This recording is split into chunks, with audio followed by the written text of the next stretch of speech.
Почитувани добра вечер. Уште една декемвриска вечер и уште едно ново издание на емисијата Интервју на К3 телевизија.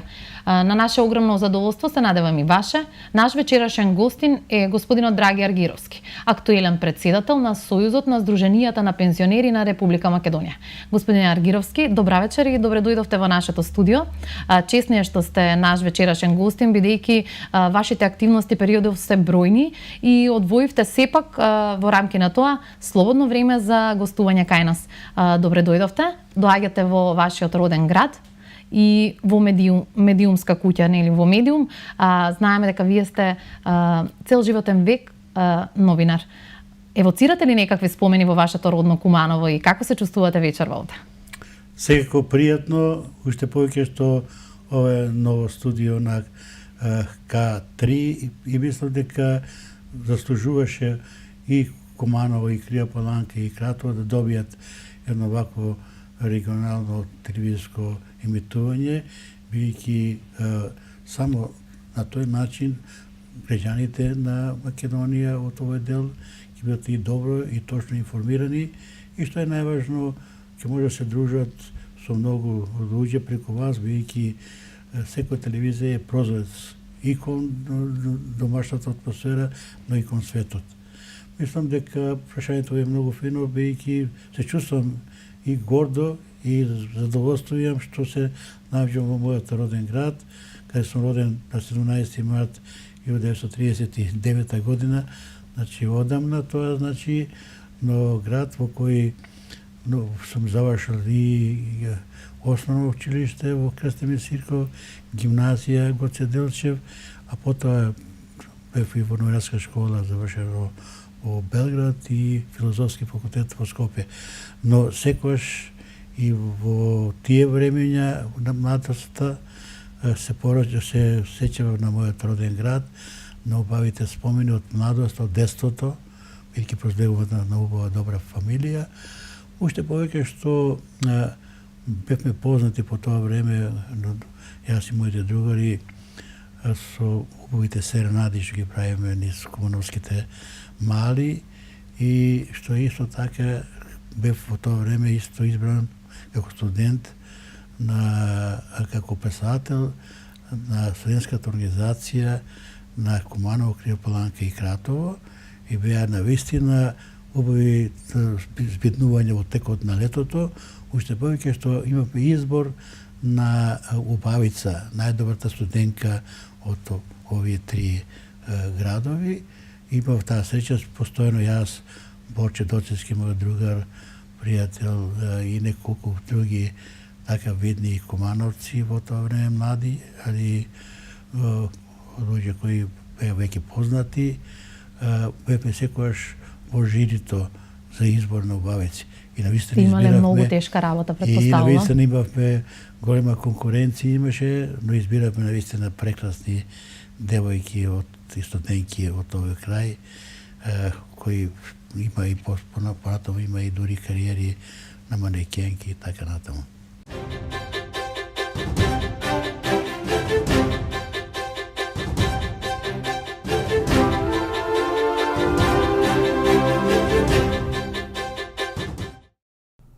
Истакнатиот новинар и публицист и актуелен председател на Сојузот на Сдруженија на пензионери на Македонија, Драги Аргировски, е роден во Куманово на 17 март 1939 година.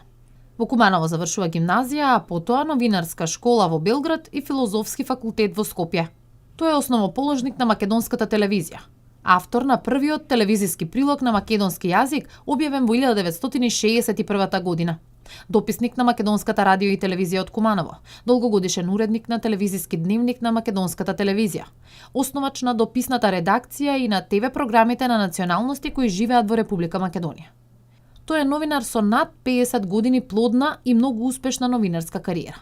Во пензија заминува како помошен генерален директор на Македонската и радиотелевизија за програмски прашања, а неговата новинарска кариера е истовремено и историја на Македонската телевизија. Како новинар и уредник, Аргировски е известувач од речиси сите најзначајни настани во нашата земја. Автор е на 18 публицистички книги, од кои 5 за чувствителната пензионерска проблематика, со што, како никој досега, даде значаен придонес во историското осознавање и афирмирање на сите проблеми од животот на третото доба, што е од важно значење и јавен интерес на државата. Добитник е на голем број награди и признанија. Во далечната 1972 година за книгата Од визија до стварноста и нови чекори ја добил Ноевриската награда за публицистика на Куманово.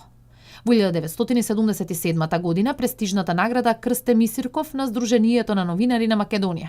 Потоа Златно перо на хуманоста на Црвениот крст на Македонија, признанието Мајка Тереза и други. Во 2012 година читателите на весникот Нова Македонија го избраа за личност на годината, а во 2013 година Аргировски ја доби и највисоката државна награда 11 октомври за животно дело во областа на новинарството и публицистиката. Од Европскиот институт Хеврека прогласен е за експерт на трето животно доба, а на 1 октомври годинава во Љубљана беше промовиран за лидер на пензионерското организирање на Балканот.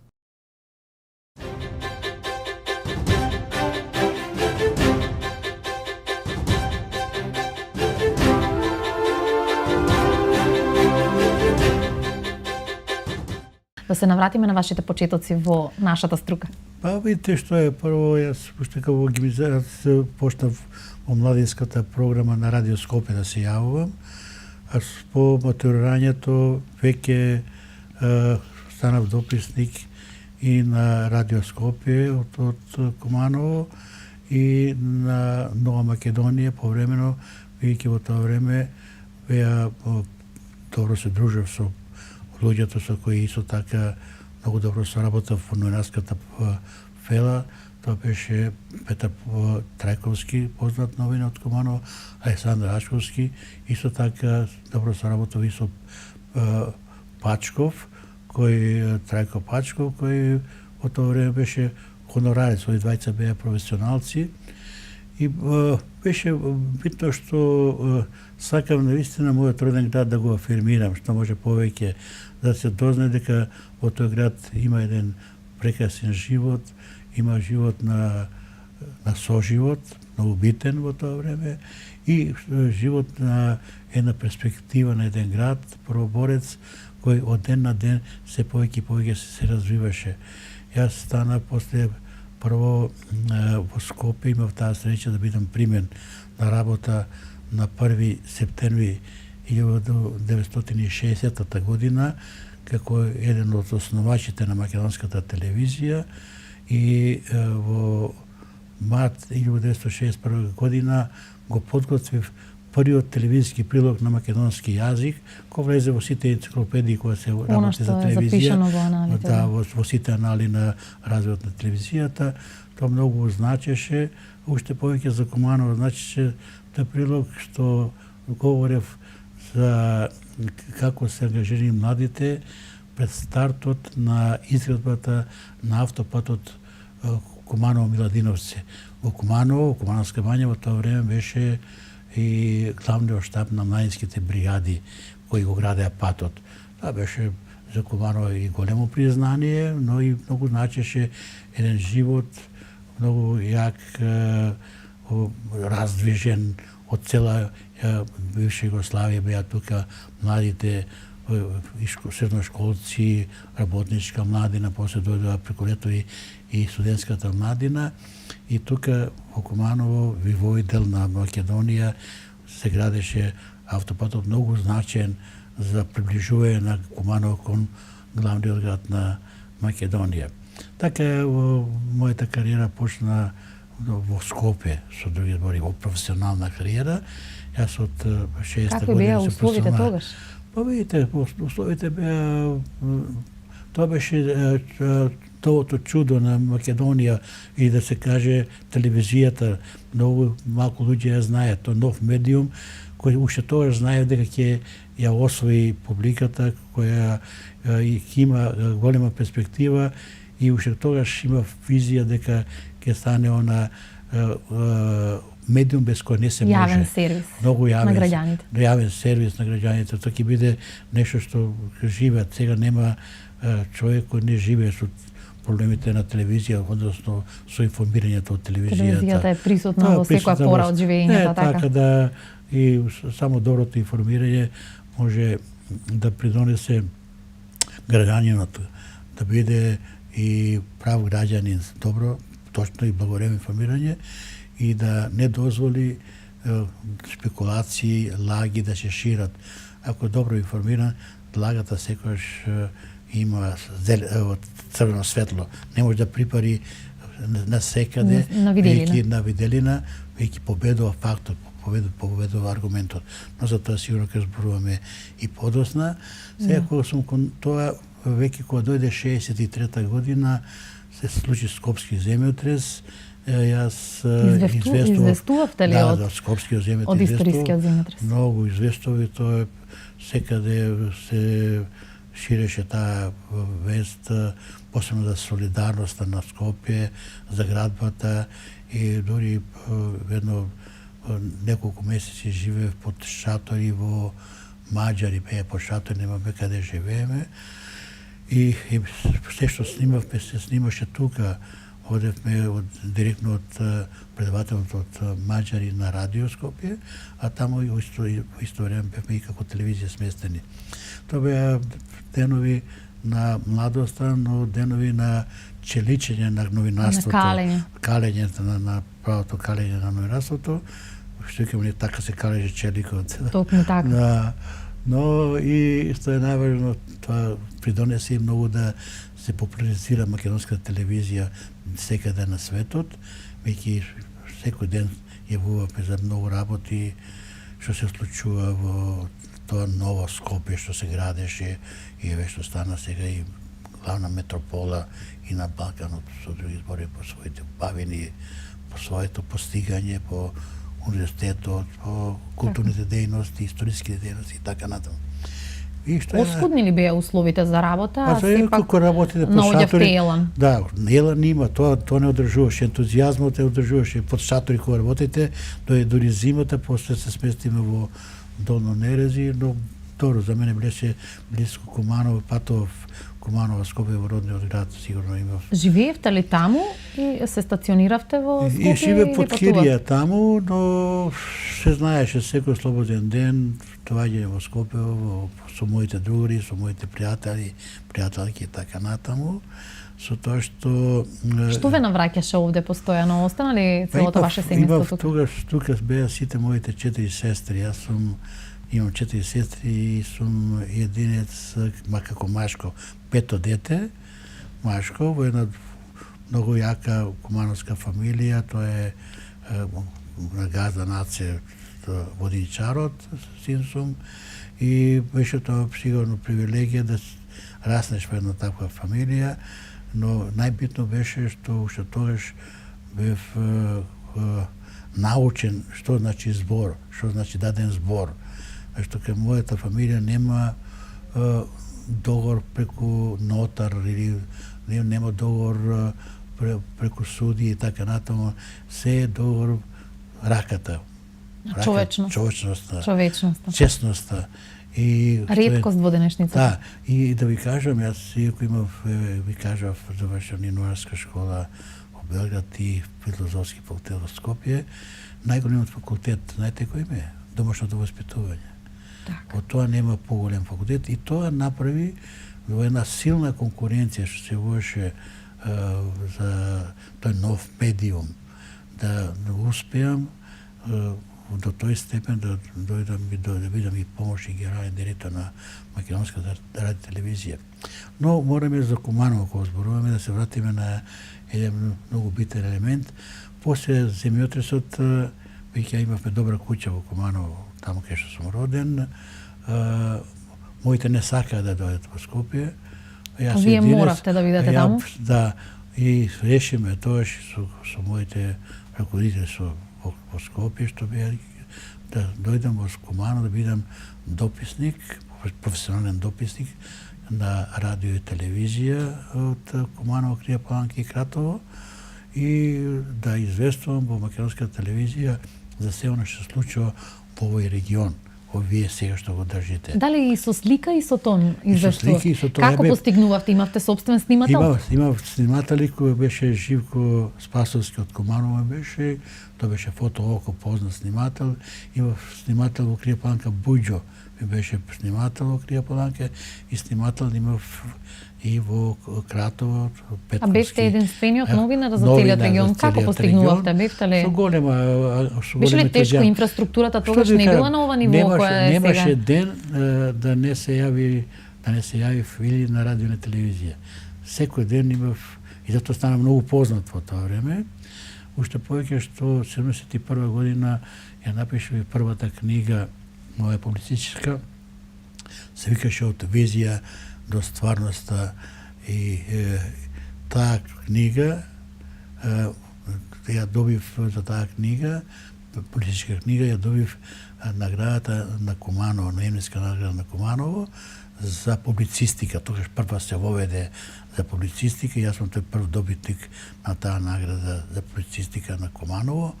А идната година веќе ја подкрепи со мојот колега Томе Серафимовски и книгата за Крија Паланка за Карпош.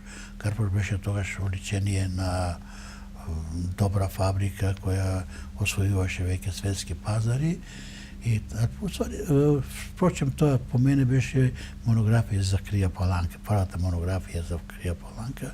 После се редија две-три нови монографии, но основицата таа беше, бидејќи кажавме дека еве во тој град Крија Паланка, ако се вика Паланка, тоа беше град со перспективи, има живот, има стопанство кое се развива така натаму. За да се напише книга? Стана до 72 година, останав од 65 година до 72 година постојан дописник на телевизија од Куманово. А да се напише книга многу значи. Тоа е потишок начин од пишување на книга и од поезија и од роман. Публицистиката бара да имате аргументи, да кажете права вистина, факти, да имате некоја визија и така информации собирани подолг период.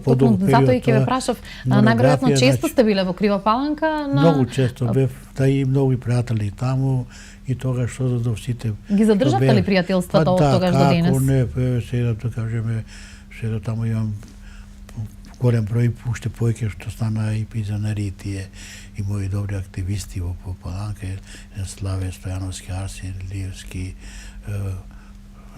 нивниот секретар, исто така да има Иван, ми е исто голем пријател, јавниот обвинител што и сега се врати во Скопје, ми беше едно време известен дел и за како председател го наследи Славе, но по мене голем број пензионери ми се големи пријатели, веќе заедно ги делиме пензионерските денови, многу со дружење, со ширење на пријателство и така натаму.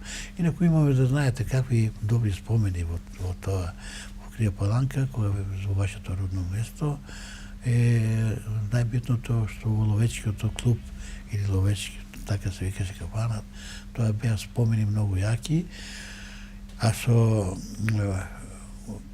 тогашниот председател на Собранието Николовски бевме главни иницијатори за пошумување на Лудачка река, на тие, сега кога одам таму се одушевувам, или на околината на Јоаким Осоговски.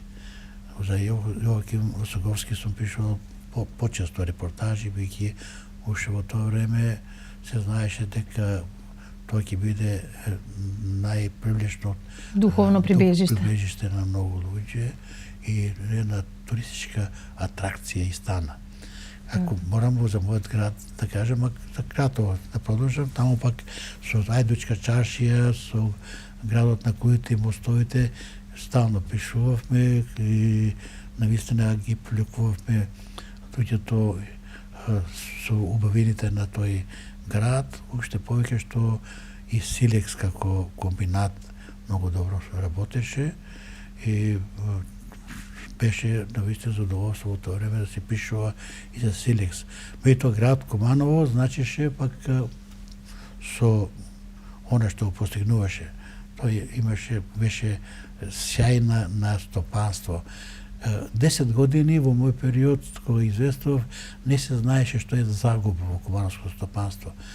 Беше рекордер по тоа на ниво на Југославија, мислам и пошироко тоа, тоа што другите градови се бореа со некакви загуби, Куманово само растеше. Што таков развој, со таква динамика, тоа беше дури за мене задоволство да го тоа пишувам и во политика, бидејќи станав дописник хонорарен и на политика, и на вечерни новости, и за се да се афирмира Куманово на телевизијата, на радиото и во Нова Македонија, кога моите колеги оден одмор ги заменував и секој дневно пишував за нешто што го задивуваше секој што ќе И ве правеше горд кумановец, предпоставам. Прави да вистина пишува и за проблеми. Им некој пати сум и тужен ако за тоа, но секојаш го добивав, секој тужење го добивав однапред, бидејќи нема факти да... А бевте аргументиран? Со аргументите и секојаш во претходна постапка се одбиваше нивното барање. Тоа беше со ЧИК, со македонски, со центар медицински, така натаму, но тоа ми даде за една од тоа време многу значајна етикета дека навистина Аргировски владее со аргументите. И се оно што го пишувал во тоа време, тоа е една карактеристика за тоа, може би ги постигнал сите резултати што се постигнуваат во новинарството. 4 децении бевте новинар? 4 децении, уште 5 и сега еднаш новинар, секој си новинар. Тука нема дилема. Како еднаш лекар, секој си лекар. Но беше најбитното во сето тоа што кога и пишував за проблеми, секаде имаше проблеми.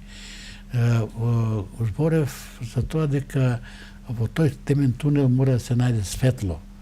А тоа е бара анализа, тоа бара новинарот да ги гледа работите многу аналитички, да ги испитува, да ги види сите страни на тој проблем и за да даде еве како треба се реши. И тоа го беше... препознавате ли тоа во денешното новинарство? Тешко се препознава сега, видите, многу е сега дневно новинарство. Денеска да е дури уште повеќе што не се прашуваат двете страни. Луѓето, ако сакате да оцрнат, ќе ги измисли за вас, а нема после тоа демантот да изостанува и да го има, го нема демантот. Знаете што многу луѓе по тоа време може да не го слушнат демантот. Слушнале едната страна и затоа се дава двете страни во исто време, за да може оној што го следи во исти момент да ја знае правата вистина. Правата вистина и на вистина тогаш кај човекот се добива таа правата слика и на проблемот и на тоа како да се реши или кој е виновен во дадениот момент за таа работа. Постигнате многу. И за нас, се извинувам уште една шконичка за тоа, како кога зборуваме за новинарство, за нас да пуште спекулација, лага, тоа беше чисто забрана. Моето срце не го дозволуваше тоа, мојата душа, мојата етикета новинарска, веќе ми имаме кодекс, не ми дозволуваше да пуштам за некого лага или спекулација. Ја ќе го критикувам, али со аргументи, за да можем да помогнам за решавање на тој проблем или да кажеме овој случај за да биде подобро на тоа стопанство, на таа организација и така натаму. Така, постигнавте многу во новинарството, но што сте особено горд во вашето многудецениско работење?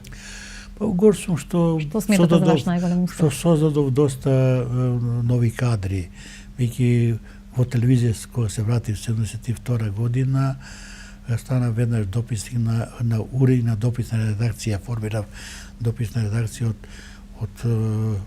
52 луѓе да имате да бидете во за цела Македонија. Тогаш се пресели во Скопје, бидејќи таа работа бараше да бидам веќе во Скопје. Второ бев семеен човек, веќе нормално перспективата таа беше во Скопје да се биде. Второ што беше исто важно, многу нови емисии создадов, многу репортажи. Тоа репортажи за многу градови, не само за во Македонија, надвор Македонија, и надвор од нашата земја на крај крајшта. известував и еве патем благодарајќи токму на тоа 1977 добив големо признание од Сдруженијето на новинарите на Македонија и добитник сум на престижната награда Крстем и Сирков. И тоа, замислите, за репортажа како живеат македонците во Војводина. А македонците знаете од кај беа, токму од овие краишта наши најмногу и најдова на вистина во Јаболка, во Качарево, со свој луѓе што се родени во Крија Паланка, во Кратово, во Куманово и така натаму. Македонски брод и од цела Македонија ли ги имаше многу од тука. И направив една емисија која неколку пати се емитуваше и заслужено добив таа награда.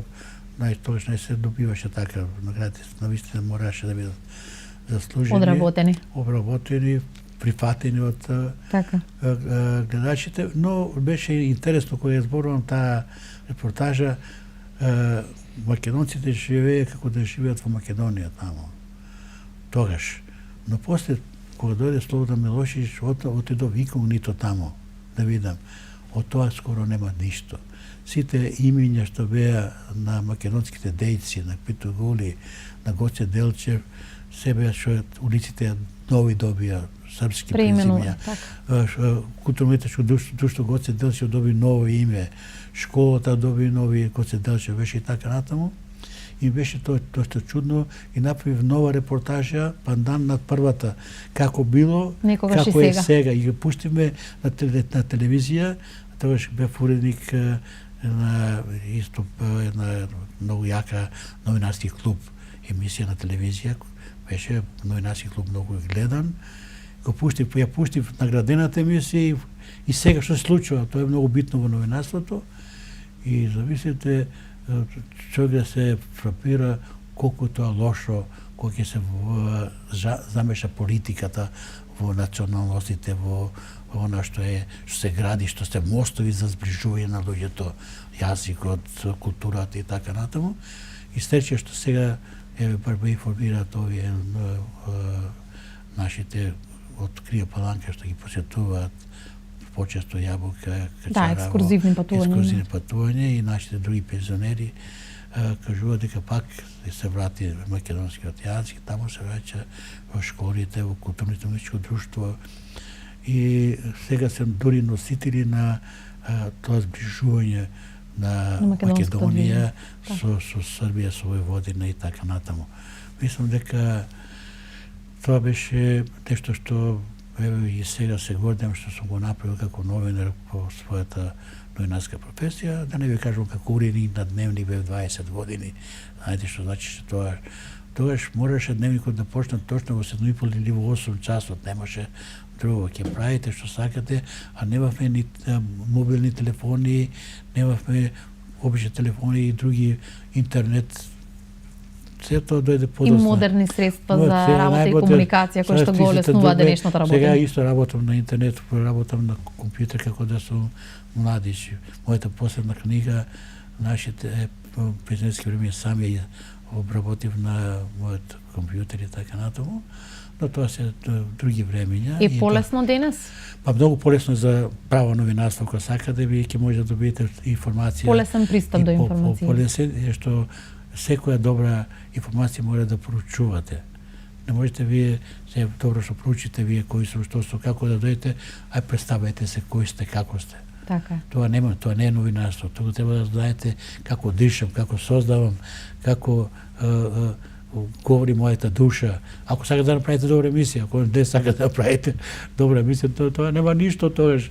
Тоа ќе биде муабет заради муабет. Ова навистина поставите прашање оние како што одговараат на темата денеска што имаме за мојот град, за градовите што ги почитувам, Крија Паланка и Кратово, односно за овој регион во кој имам доста вложено како новинар за негова афирмација. Регион во кој сум и израснал и што ја живеел и младоста, па и зрелите години со задоволство. Така, би ве запрашала, следите, предпоставувам, не постои можеби ни ден но ни можеби ни час, без да проследите што се случува најново, најверојатно вести, можеби тоа е веќе професионална деформација, ако смеам така да ја наречам. Им замерувате ли нешто на младите новинари како мене и останатите? Што е она што ви пречи на прв поглед, што е она што можеби треба да се коригира најпрво? И кога сум бил уредник, никогаш не сме почнал информацијата, вестникот со лошата вест. Лошата вест може да ја кажете кога сакате. И пак ќе биде лоша. Пак ќе биде лоша, али се има ред, нешто прво. Еве сега ако слушате луѓе што се јавуваат и вака на тие јавни дебати и така натаму, на многу луѓе им смета што телевизијата, општо телевизијата не е тој сервис, па и воопшто и приватните и национални телевизии, сите телевизии, не се она да ги анимира. Да ги анимира во позитивна смисла на зборот. Значи сакам јас главната цел на секоја телевизија да биде токму тоа, не да критикувај, али критикувај со усул, со стил, за да ти биде подобро, за да биде како треба да биде. А најлесно е да критикуваш. Самата критика е станува критизерство. Посебно во провинцијата станува нешто многу лошо, што провинцијата има па нешто таа завист и така натаму. Ако нема човек во историјата кој ја задоволил, да кажеме отворено, законитоста на провинцијата. Законот на провинцијата не може никој да го задоволи.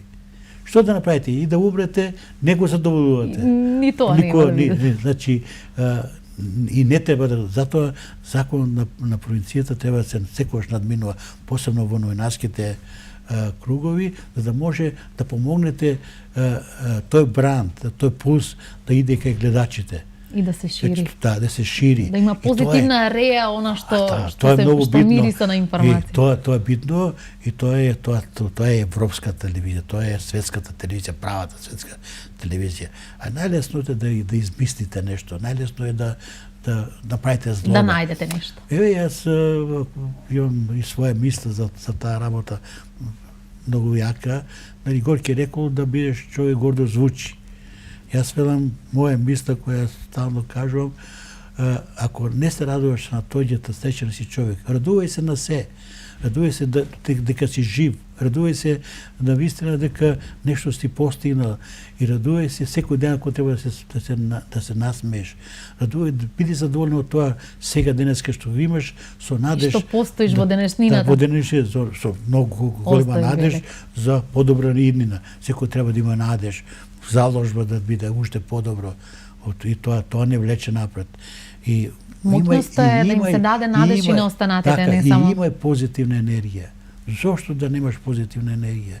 Да те радува се, да можеш да помагаш и така натаму. Јас мислам, она што сум постигнал со голем ентузијазам сум го постигнал, а уште повеќе со ширина таа позитивна енергија. И мене, јас затоа ја добив и таа за личност на годината и други награди. Но добитник сте и на најголемото државно признание, наградата 11 октомври. Сигурно ќе разговараме и тоа е гордост за секој човек, но битно е да кажем за личност на годината 2012 мене бира читателите на Нова Македонија.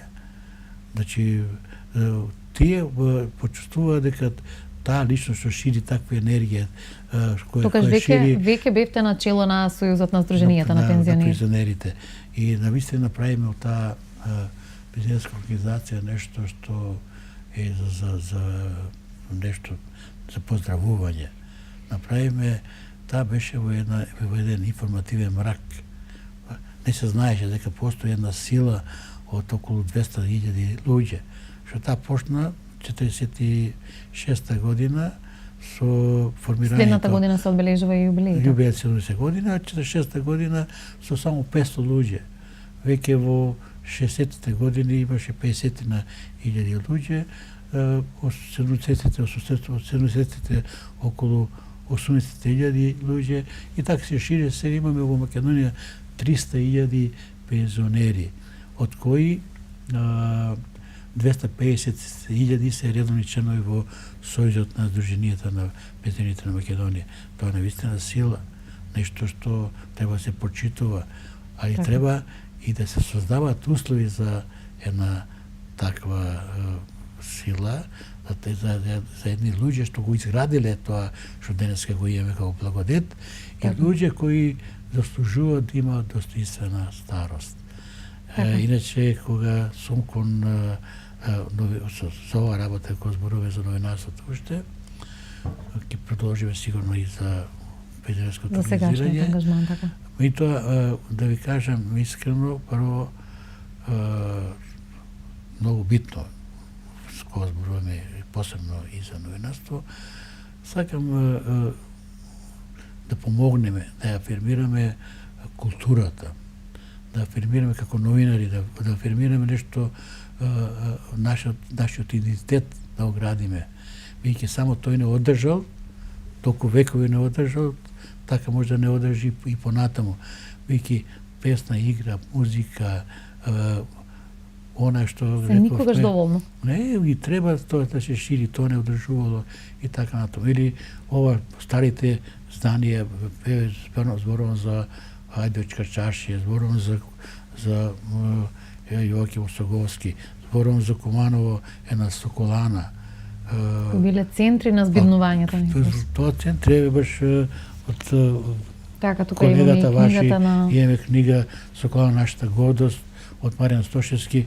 Тоа идната година, 85 години од како е изградена Соколана.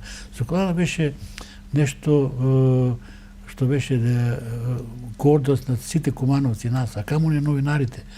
Тука во Соколана кога се одржува нашите... Главен извор на информации, предпоставам. Таму се одржува зимски кошарски турнири, учествува најголемите, најаките кошарски екипи од цела Југославија, од Црвена звезда, Партизан, од Трешњевка, Локомотива и така натаму, и така.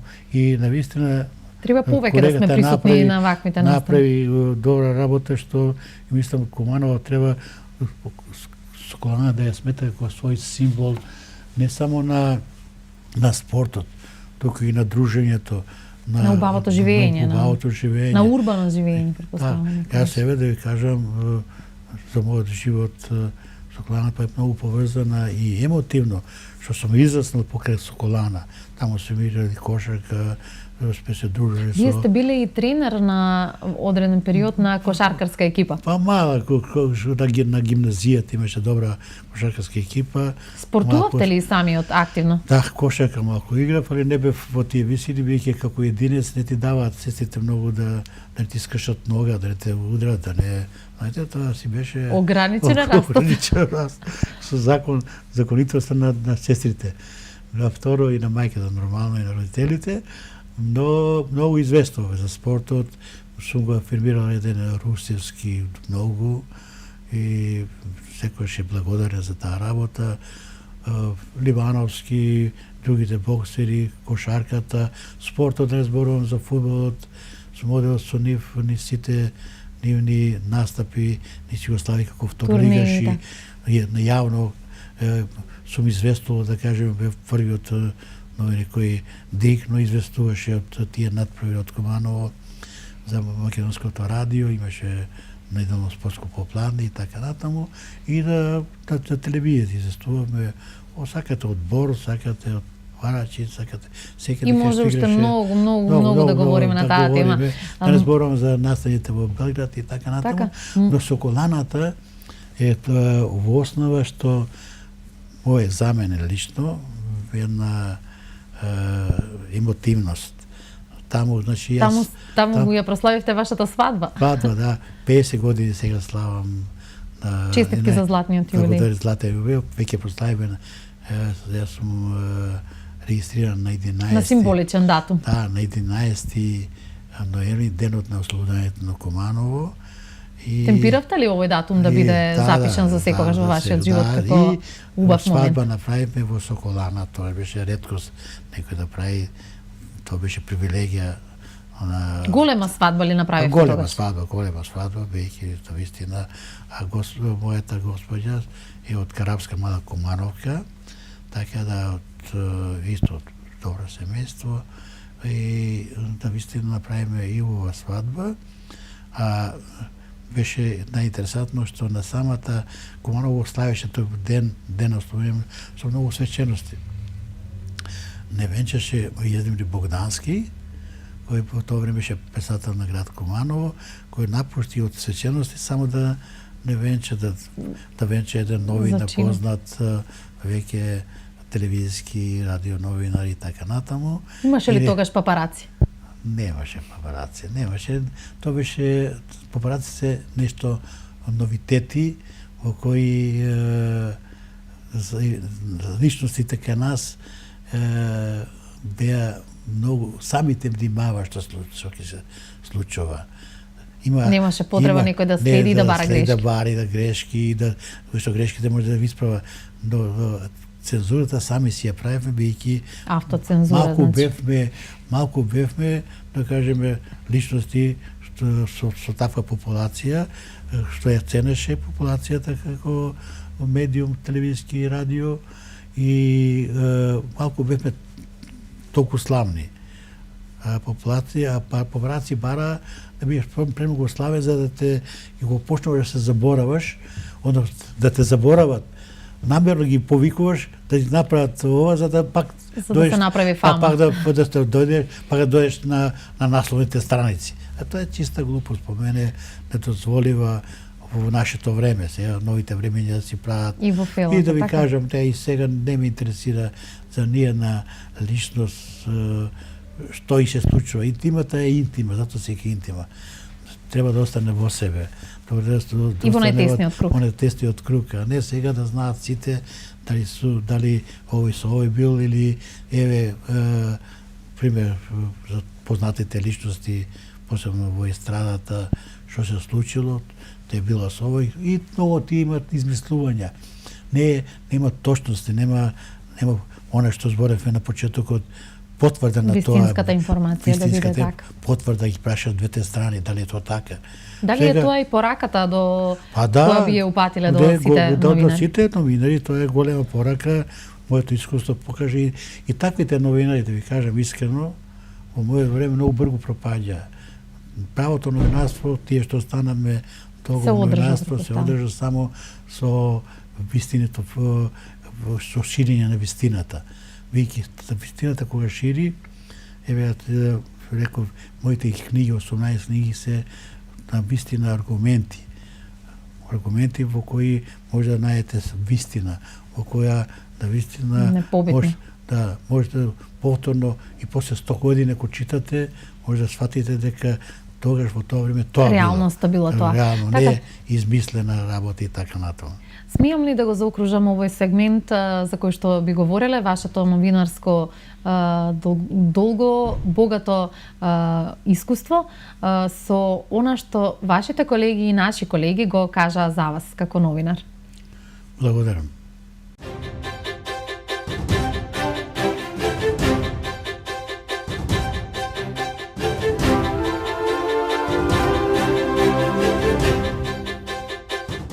Со господин Драги Аргировски не врзува долгогодишно пријателство, познанство, професионално и приватно. Со него се познаваме од 1974 година како дописник на радиотелевизија Скопје од Куманово, а јас во тоа време бев во радио и наш весник во Куманово. Носиме многу добри сеќавања за таа соработка како колеги, како новинари, бидејќи тој беше поискусен, така да имавме со него добра соработка, размена на мислења, посети на разни настани, каде што се ние надополнуваме како колеги, како новинари. Мене посебно ми е драго што со одењето на Драги Аргировски во радиотелевизија Скопје, јас го заменив. 4 години бев дописник на телевизија Скопје, каде што постојано одржуваме контакти за најразлични настани кои треба да бидат застапени на телевизија Скопје од подрачјето на Куманово, Кривопаланка и Кратово. Драги Аргировски е еден од доаените на македонското новинарство. особено што е тој Кумановец, па чест ми е да кажам дека имаме ние Кумановец кој дури 1961 година направил прв прилог телевизиски на македонски јазик. Многумина од помладите колеги научиле од него, на многумина им бил предпоставен, на многумина ги подучил и мислам дека тој е значено име во македонското новинарство. Драги Аргировски, и како колега, новинар, соработник, а во исто време и како председател на Сојузот на Сдруженијата на пензионери на Република Македонија, навистина е еден отворен, исклучително комуникативен човек, кој што знае да ви ги даде вистинските одговори на вашите прашања.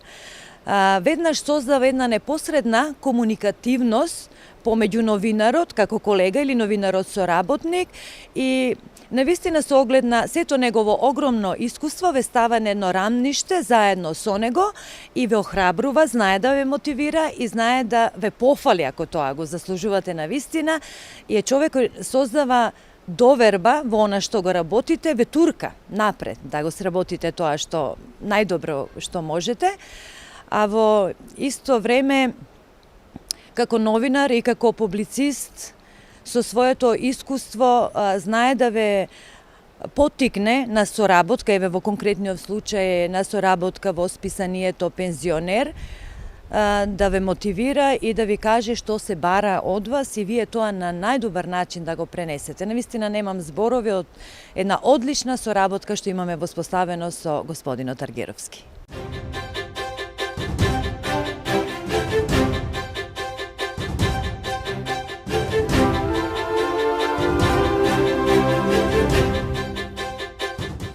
Говоревме можеби за минатото, она што е денешнината, вистината е дека вие сте многу активен и признат актуелен председател на Сојузот на Сдруженија на пензионери на Македонија, кој што веќе втор мандат стои на челото на оваа најголема, може да речеме слободно, невладина организација, невладино здружување на пензионерите. Со што моментно сте преокупиран вие како лидер на пензионерите од државата и кои се тековните активности кои што би ги споменали и етаблирале? Па видите што е прво едно големо признание, втор да ви изберат едногласно. Значи, во тие минати 4 години сте биле сигурно со добри резултати, а посебно признанието што го развив тој информативен мрак преку воведување на пензионерски видици во Нова Македонија. Тоа мој проект е пензионерски гласник наш. Имате така ваше списание? Плюс, тоа е за сегашни и за идни пензионери. И еднаш месечно излегува? Еднаш билтени од спортските надпревари, од ревиите и така натаму. Бројните и бројни активности. И посебно 5 книги посветени на пензионерската проблематика, што нема никој, не само во Македонија, толку книги напишано за таа проблематика, туку и на Балканот. Така да, што е сега моментално, еве ние имаме деновиве седница на извршниот одбор, таму имам прекрасни луѓе, 20 истакнати активисти, тоа може да се каже мала влада во Македонија, веќе се тоа луѓе со факултети, со магистри, завршени и така натаму. И што е најбитно, од сега правиме нов статут, кој по европски трг се прави. Се што правиме сега, ние правиме на ги следите модерните европски трендови, да. И она што го правиме со нашите активности, навистина заслужува респект, тоа што нашите реви на песна, музика и игри, на последната ревија ова година, тоа 5-та по поред беше, иначе вкупно со регионалните реви веќе 13 години, 14 година ќе биде ова, одржуваме реви на песна, музика и игри, каде пензионерите пеат, играт, излегуваат со многу поиноси и го враќаат во живото на заборавеното во тоа фолклорот и традицијата, обичаите, така натаму. И Министерството за култура ги прогласи овие реви за национален интерес на државата. Тоа многу значи. Значи, покажавме дека имаме прекрасни пејачи, дека имаме прекрасни играчи, играоци и така натаму. И уште повеќе кога сум кај таа култура, ние ова година, веќе 6-та година исто по мој проект, учествуваме на фестивал Трето животно доба, меѓународен фестивал во Лјубљана. Неодамна се вративте од таму? Да, и да ви кажам, таму 6 години веќе ги усвојуваме гледачите од Европа. Таму не само што играат, што пеат. Таму имавте одредена екипа која представуваше целата држава. Првата година на 10-тиот фестивал беше Куманово. Прекрасни впечатоци стави. И тоа беше платформа да продолжат секоја година македонците, нашите друштва да учествуваат. Најдобрите на ревијата Републичка ги прогласуваме и ги праќаме на тој фестивал. А тој фестивал има и друга улога, има улога и на третирање на проблемите пензионерски.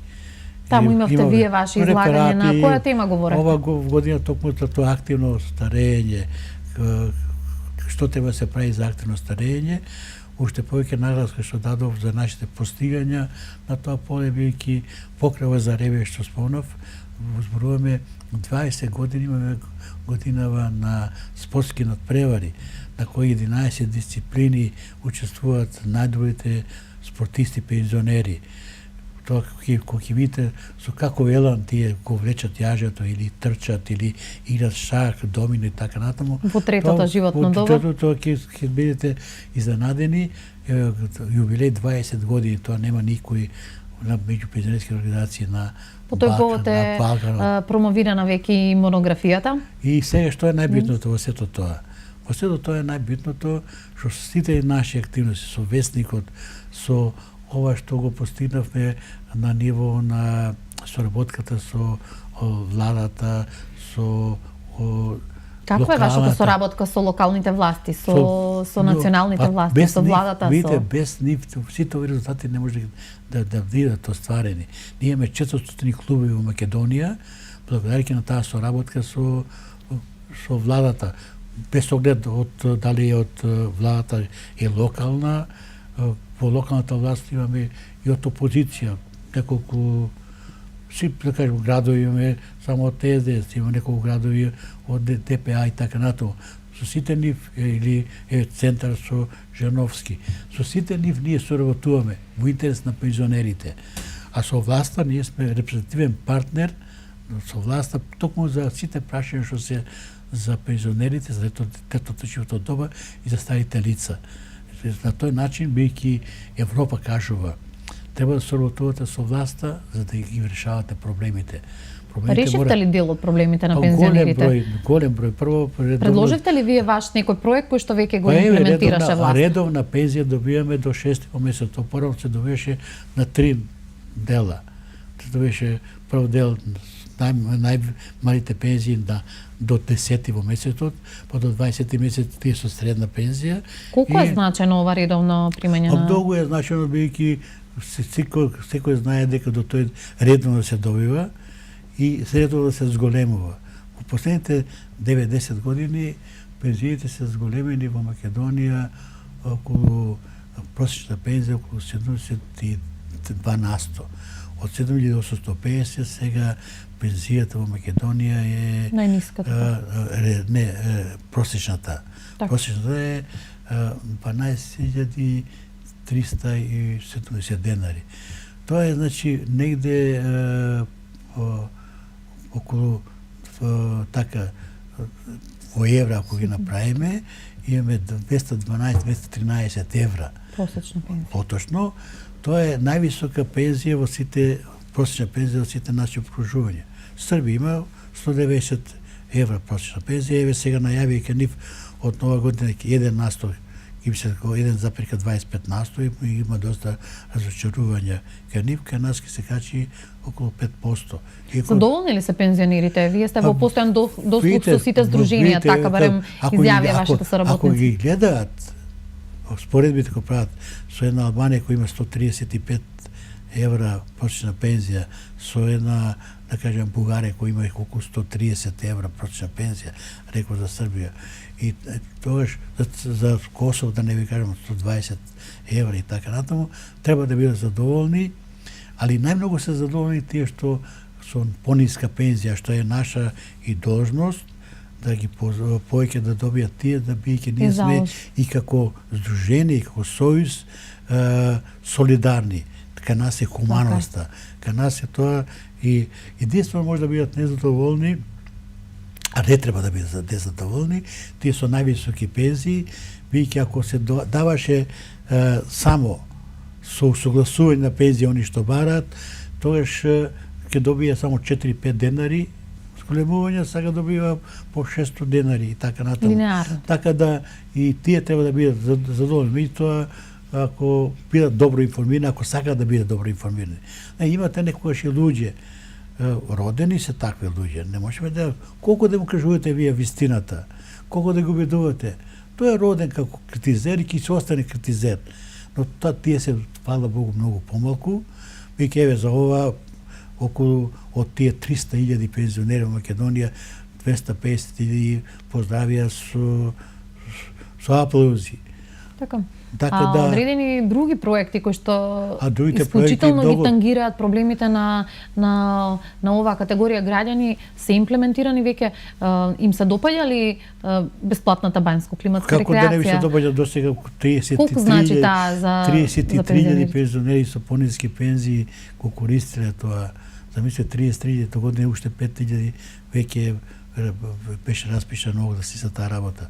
Таму кога ќе видите вие, ќе видите колку среќни лице се тоа, колку првпат дошле до бања, таму се прави рекреација. За нив значи излегувањето од дома, значи живот. Ако останете, знаете што значи за пензионерот? Ако остане сам, осамен, ако остане само во 4 зида, тоа доаѓа до таа депресија, меланхолија, до болести и така натаму. Пензионер кој се движи, пензионер кој навистина го шири пријателството, тој нема многу време за старење. Има да мисла од Кафка, баш сакам да ја прочитам за таа работа. Вика, младоста е среќна, зашто може да ја види убавината. Секој што ќе успее да ја задржи таа способност, никош нема да старее. Кафка, чешкиот писател, многу убава мисла токму за оваа проблематика. Треба луѓе да се движат, треба да видат, да го шират пријателството, да знаат дека и во тетој живот има живот. Зато се вика тето животно доба. И посебно што ние имаме пикник средби по 8, по 9.000 луѓе присуствуваат на една оравојца и така натаму. Што сите со екскурзии ги прошетаат сите убави места во Македонија. А уште повеќе што со хуманоста, со она што како хуманитарна активност ја даваме, тие што се неподвижни, што се истоштени, имаме акции заедно со Црвен крст да се посетат, правиме социјални карти, правиме социјална актуелни се проектите за грижа за стари лица во домашни услови, особено во Крива Паланка. Крива Паланка е пример за тоа за цела Македонија, сега и Скопје го има, и Велес и така натаму, тоа се шири, ќе се шири понатаму, тоа е наше настојување. А најголем проблем за кој постојано удирам јас на сите камбани што викаме, на сите звона, проблемот е со тоа што ние старееме како Македонија. И што треба што повеќе домови на пензионери да се градат, што повеќе старски домови. Тоа е иднината. И мора да сватиме, иднината е што поголем млади да се вработуваат, да создават средства за стари лица, но и да, еве, најновите податци што ги зедов од ПИО, бејќи сум член на управно на ПИО, податоци што кажуваат дека третина дека вака околу 91.000 пензионери се со возраст до 65 години. Статистиката кажува дека 72.400 пензионери се на возраст од 66 до 70 години. Нешто помалку од 100.000 лица имаме на возраст од 71 до 80 години. На возраст од 81 до 85 години имаме веќе 25.000 и 26.000 пензионери. Тоа не е мала бројка. А имаме 10.000 веќе од 86 до 95 години. Тоа порано било голема реткост. Значи, Тоа се постигна од 80 години, имаме значи веќе 37.000. Животниот век во Македонија изнесува сега 75 години во просек. Прво беше многу помалу. Жените живеат веќе во просек 76 години, а мажите 73. Тоа е просечен век на мажите во Европска унија, исто така во тие рамки 77 години, на жени 82 години, значи го имаме тој просек на Европа. А тоа е се благодарност на овие наши активности. Се подобруваат ли условите за живот на возрастното население така? Се зголемува грижата за старите лица. Да кажеме, тоа е за поздравување, тоа е за претпоставам. поздравување и за тоа бараме сега да се градат и нови пензионерски домови. Дали тука сте во дослух со власта, бидејќи тие имаат одредени поволности, субвенции за луѓето кои што ќе решат да градат приватни пензионерски домови? Да, за тоа беше наше инсистирање и мислам тоа инсистирање помага. Тоа наше барање што еве сега веќе најавено дека ќе почне изградба на царски доми во Скопје и тоа сега вкупно во Македонија имате во државни домови на пензионери каде е за тие со помали пензии каде малку се плаќа, не приватните сепак треба да имате пара за помоќните финансиски. Да. Меѓутоа кај нив сега се градат има околу 580 државни легла во пензионерски домови сега. Тоа е многу малку. Тоа е многу малку, затоа му инсистирам повеќе. Меѓутоа се за 3 години сега веќе најавено да се изградат 510 нови. Тоа веќе да се дуплира бројката. Да, и тоа многу ќе значи. Тоа посебно што сега се чекат по 5-6 години човек да влезе во тие домови на пензионери. Тоа е многу за тие стари луѓе, веќе сосема веројатно дека можеби нема да се ова. Еве сега замислете сега и ова не ви го кажам, многу битен податок. Сега имаме 9 мина 100 годишњаци веќе. 14 се со 101 година. Од 102 до 105 години веќе имаат четворица. Со 106 години еден и со 108 години двајца пензионери. Најстариот пензионер во Македонија, односно како пензионер што зима пензија и тоа долго време, имаме 113 години кој живее во Сингирич во Скопје.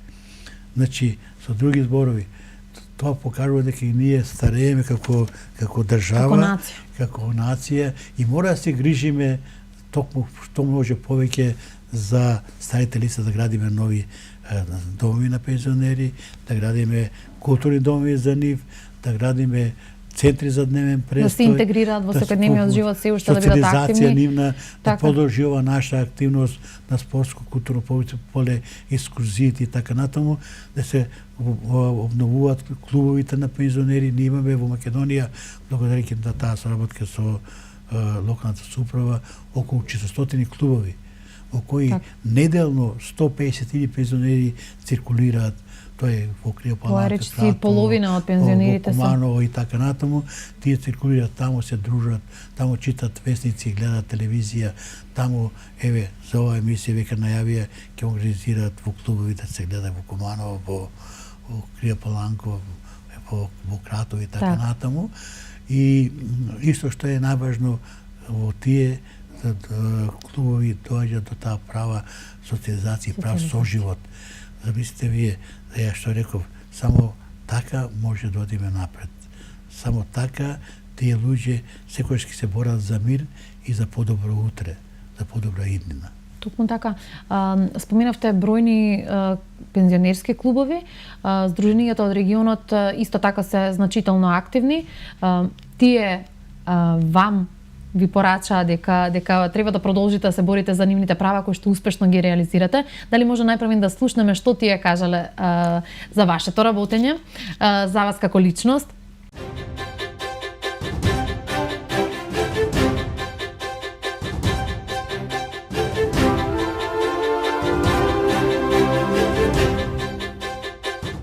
Јас за него имам висока оценка, прво како работник, кој што има своји вредности. Овие негови вредности, кои секојаш ги кажува така како што мисли, како што се најдобро за пензионерите. Во него зрачи енергија, ентузијазам, која може на сите места да влезе, да помогне, да развие смисла, чувство на активитет кај пензионерските раководители, кај раководството на пензионерите. Тоа е пример како треба самопреговорно да се бори за остварувањето на правата на пензионерите во Република Македонија. Сите здруженија во Републиката со Сојузот дојдоа на едно многу повисоко ниво благодарејќи на неговата активност, на неговата умешност во поставување на тие обврски што произлегуваат од нормативните акти на Сојузот. Тој најмногу ја почитува работата на луѓето. И ја цени работата на луѓето, што е најбитно, и е спремен секојаш да секој председател или секретар или подпредседател, кој било да биде примен во неговата канцеларија, нормално и секој пензионер ако некое прашање му е потребно да биде преку него решено. Прифаќа критики, но веројатно и критикува. Укажува на она што не е доволно, што недоволно се активира. Уме ли да биде строг? Секој пат ќе благ, секој пат ќе расположен, со ведро лице, со ведар дух, и тој е пример на еден изразито хуман човек со кој може многу убаво да се соработува. Тој знае многу да каже, бидејќи е многу писмен човек. Многу писмен човек, многу вицеви знае. Знае да заигра, да запее и све оно што е потребно за еден човек кој се дружи со луѓето. Веќе ги. Овие негови вредности, овие негови способности се веќе пошироко признаени.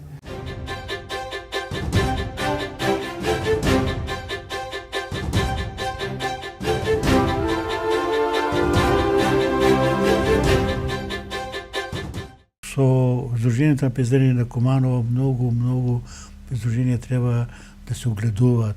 Тоа е пример како треба едно сдружение да работи. Тоа има посебно многу јако културно-етничко друштво кое секаде достоинствено не представува и се единствени во Република Македонија кои со наша помош кои имаат драмска работилница.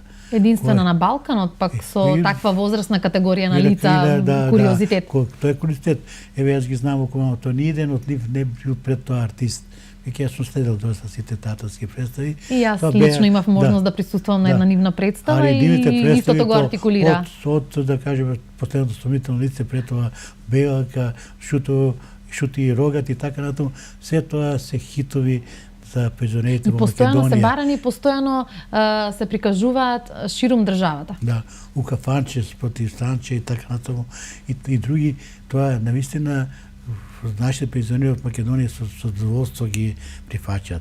А уште повеќе што нивното културно-етничко друштво е веќе познато и надвор од Македонија, веќе достоинствено не репрезентираше во Љубљана на 10-тиот фестивал пред 6 години, и секаде низ каде води низ Србија, во Бугарија, секаде се и прави амбасадори на Македонија.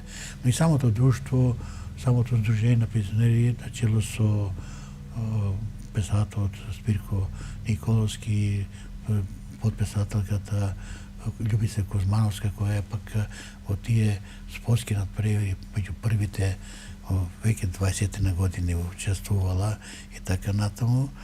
И ја бива скоро за сите работи, говорики на отворено, и ми е мило и тоа. Тие постигна да јас да се гордеам со тоа културно-етничко друштво и да зборувам дека и да укажувам дека и другите така да треба да работат. Имат голема соработка со многу други организации, со Кочани посебно, со Скопје, со Газибаба и други, и така ги разменуваат мислите, разменуваат искуства и така може напред. Големи резултати има и Крива Паланка, каде што Славко Стојановски го председател, малку и Иван Ангеловски, навистина покажа дека и тоа удружение има добри резултати. Беа прекрасни домаќини на регионална ревија на песни, музика и игри и ова година пак на спортски надпревари и така добија признание поради сите тие своји активности и 8 Тие се добитници на 8 октомвриската награда годинава. Еве и на овој начин им ја честитам, заслужено ја добија, требаше да присуствувам и да кажам неколку зборот за нивната активност, но користам и на овој начин да кажам дека навистина добро работат. И во Кратово дружението што го води Лјучо Ангеловски имат резултати добро, но треба они да појдат да почнат да ги достигнуваат резултати што ги има Крива Паланка и Куманово. Така, тие се лика и прилика и одлична слика за како што и претходно напоменав, најголемото невладино здружение во Македонија, кое што пак бележи следната година голем значаен јубилеј, 70 години. Што значи да се здружува една ваква популација 70 години? Како ти се одбележи тој јубилеј? Имате ли нешто посебно зацртано? Има веќе во мојата визија, сработам секој со визии и сумот од тие луѓе што ги остварува визиите, бидејќи моите визии секој се постулат на тие визии стварноста, она што може да се достигне. Визијата ќе направиме една убава монографија за тие 70 години, бидејќи има со што да се пофали ова најмасовна, невладина, неполитичка, мултиетничка организација. Ние сме пример како треба младите генерации да соработуваат. Имаме таа меѓугенерацијска соработка на најдобро ниво. Имаме соработка посебно меѓуетничка, што сме пример за младите генерации. Ние еве во овие мои 5 години како писател, немаме ни еден ексцес на тоа поле, ни еден ексцес што сигурно за една невладина масовна со 250.000 че многу значи. Бидејќи знаеме тој соживот да го и канализираме и знаеме тој соживот да го правиме да не зближува, не да не оддалечува. Значи, да биде тоа предноста на нештото. Тоа. Значи, идната година имаме една друга работа што е многу битна.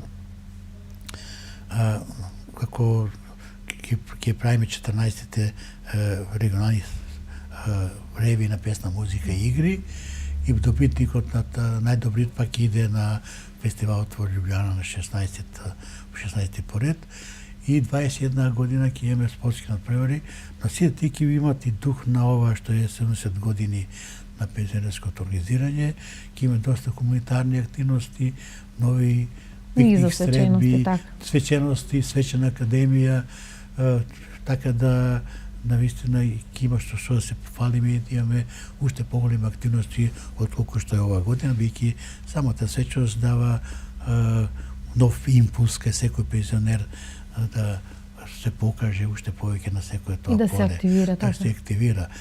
Имаме една исто замисла која прифативме, бидејќи рековте за успесите што ги постигнаме во Љубљана, таму имаме дури и средба со сите писатели на сојузите на Сдруженијата на пензионерите на Балкан, на Југоизточна. Тоа се веќе вашите меѓународни активности по кои што сте познат, а и мора да споменеме бевте избрани за лидер на пензионерите на Југоисточна Европа.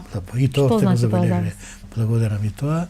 Значи, токму тоа, значи, тие искуства да ги пренесуваме и нашите они да ги служат ли нашите пензионери и вашето дружение како пример? Па да изберат, веројатно тоа било најважното што вако вестник немат никој од овие друженија на пензионери сојузи во Југоисточна зборам. Како го добиваат пензионерите овој вестник? Го добиваат бесплатно? Бесплатно го добиваат, во клубовите може да го прочитат секојаш, го има на нашата веб страница, има многу јака веб страница, сите. Ги следите сите модерни трендови на информирање. Да информираме. Имаме од првиот до последниот билтените, од првиот до последниот билтен, така може секој да ја најат нашата историја, нашите активности, може да учат и така натаму. Учат од тоа? Како не, али се ако бе во Србија, да кажеме, они уште немат ни своја веб страница, немат свој вестник и не може и мора да каже дека имаме уште од кого да учиме. Тоа јано го кажа и во Албанија, тоа кажуваат и во Бугарија, кажуваат и сега кога бев во Словенија, веќе по предлог на Словенија ме промовира во лидер на балканското пензионирање на југоисточна Европа. Тоа е големо признание, но тогаш на таа конференција на која заседаваше Иво Вајгал, кој е одговорен за Македонија во Европа, европратеникот, во мојот реферат ја изнесо еден предлог да годе по повод 25 години од независност на Република Македонија и 70 години од пензионерско организирање во Скопје да се одржи ревија на југоисточна Европа на песни, музика и игри со средствата од Европската унија. Проектот е веќе пратен на разгледување и доколку во Македонија, затоа се бориме да има мир и среќа, ние веројатно ќе бидеме домаќини со средства од Европската унија на една прв пат во историјата на овие простори, балканска ревија на трето животно доба на пензионерите. Знаете што значи тоа? Тоа уште едно ново зближување на овие простори на југоисточна Европа. Така, колку новинарството како професија со која што сте живееле и се уште живеете е заслужно за вашите сегашни успеси како лидер на пензионерите? Вие сте, мора да споменеме, и прв добитник на државната висока награда 11 октомври за публицистика. За публицистика и новинарство. И единствен сум со едно такво признание на Македонија. На национално ниво. Да, на национално ниво. Има само за новинарство имат добиено, али за новинарство и публицистика ова највисока државна награда не е тоа. Тука се вашите 18 дела кои што ги имате создадено, така.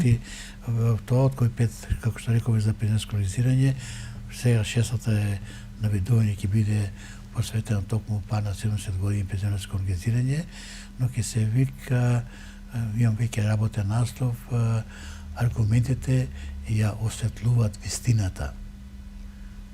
Повторно новинарството доаѓа тука како главен лајт мотив. Од каде ја црпете целата таа енергија, ентузијазам за кој што говорат и вашите соработници? Видите што е, тоа е сигурно една вроденост прво, второ што е најбитното што таа енергија тие постижња мене ми дават нов импулс за работа. Секој успех на Сдруженијата на пензионерите и мој успех. И секој мој успех е и на Сдруженијата на пензионерите. Значи, тие најмногу се они радува која добив новинарите, се радува и пензионерите која добив. Толку честитки добив и беше гордост дори кога ги читав тие сите честитки што ги добивав. И од новинари се веќе не само што тоа дава импулс кај човекот, да една гордост нормално ја имате, но и благодарност што некој ја оценил таа ваша заложба, вашите успеси, да ја награди со една највисока државна награда за животно дело. Но и ве задолжува, претпоставувам, да продолжите. Да продолжиме тоа, да кажеме, тоа највисоко признание, сигурно многу задолжува. А второ, мора да кажем дека многу ми помош сопругата, моите деца. Тоа ќе прашам. Во сето ова, како наоѓате време и дали воопшто наоѓате време, колку време одвојувате за најблиските, за сопругата со која што веќе славите златна свадба? Видите што е, за секој успешен маж е успешна жена. Тоа е една стара поговорка која многу кажува, но да не сте во кожата на мојата господја, веќе многу работи мораше сама да ги издржи, веќе ја стално по пат, стално на настани. И дома кога ќе дојдам, јас во мојата работна соба пишувам, работам. Тешко е да се живее со новинар, сакате да кажете? Тешко, али кога ќе се навикне, мило е тогаш. И во дома имаме ние два двора. Имаме, јас живеам во стан на 3 каташна и со 2 двора, тоа во Скопје, во аеродром. И доста модерна работа, имам машки и женски двор. Таа твоите цвеченски става своето, али машкиот двор е и поголем и подобро уреден.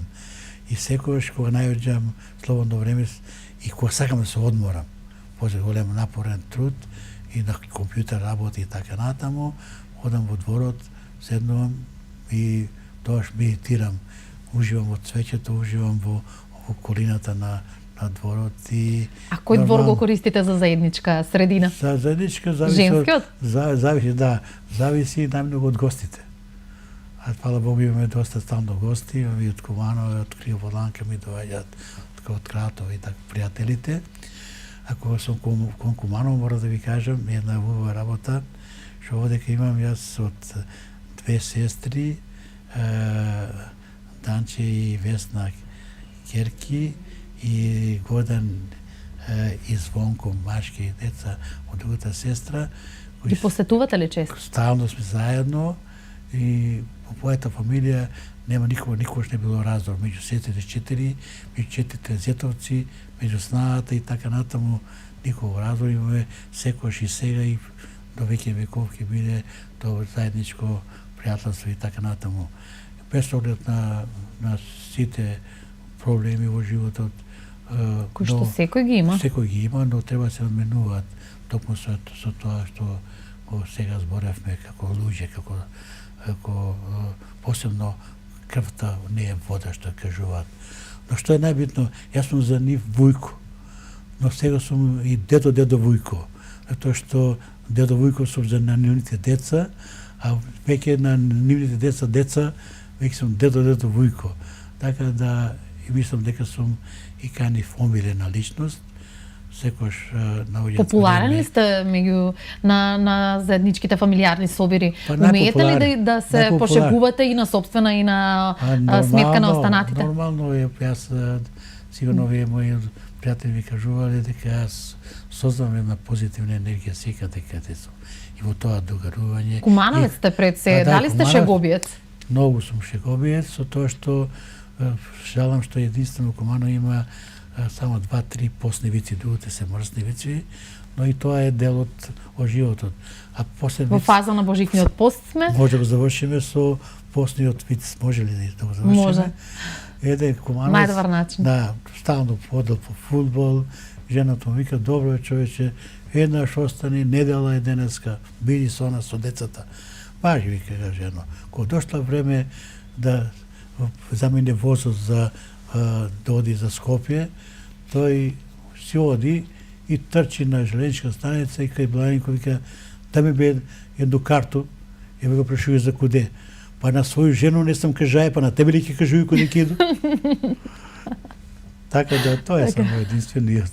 Иначе другите се вака, меѓутоа сите кумановските вицеви создават една атмосфера убава и има Трајко Пачков наш токму од неговиот живот напишано посебно книга, колегата му е Трајко Пачков, книга токму на таа тема за тие вицеви. Они дури си правија, нивната генерација, веќе немаш тоа телевизии, многу седенки, на седенки си прави за себе, сами за себе правија доста вицијади, така да.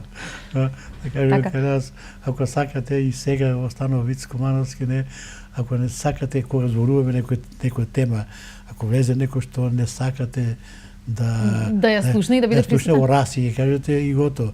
И тоа во една тапка прилика, жената мисли треба ораси уште да носи, па ги носи нови ораси. Така да секогаш да се одбере таа хумана нишка во животот и да се одржи во живот. Велам и ме радува тоа, бејќи човекот што се смее не старе? Не старе само и не мисли зло. Така. Човек што пее и што се смее никогаш не мисли зло. Така да останеме тогаш насмејани, можеби тоа е вашата порака еве во предвечерието на предстојната 2016 година, иако има уште малку време до тогаш. Што е вашата порака до сите пензионери, до сите гледачи на К3 телевизија? Би упатиле некаква посебна порака за следната година? Порака е најбитно е да се живи, здрави и весели, да ги дочекат сите своите радости, да им се остварат сите желби, посебно и на сегашни и епизоди, и на сите ваши гледачи, и создавајте мирна атмосфера, создавајте убавина за утрешен ден. И создавајте дела. Едно од вашите дела, рековте дека ќе го намените за нашата телевизија, моето име е пензионер. Кое е вашето второ име? Второто име, што е најважно, сакана личност, почитувана личност, човек со честност. Тоа е карактеристика што ја кажуваат, но мојата најнова книга се вика Наши пензионерски времења. И реков која нова ќе биде, а првата, знаете како ми беше за пензионерското организирање? Неговото височество пензионерот. И тоа е, по мене, така треба да го гледам пензионерот како негово височество, бидејќи тој создавал толку 40 години за да дојде да биде пензионер и треба да го цениме како негово височество, за да има достоинствена старост, да има услови за таа достоинствена старост, да има активно и здраво старење. Така, ви благодарам на гостувањето, ми беше мило, оваа пријатна атмосфера, се надевам и ми ја пренесовме на нашите височества гледачите. Почитувани, вам ви посакувам пријатна вечер, многу насмевки, останете насмејани, останете позитивни и останете на програмата на К3 телевизија до следното издание на емисијата Интервју.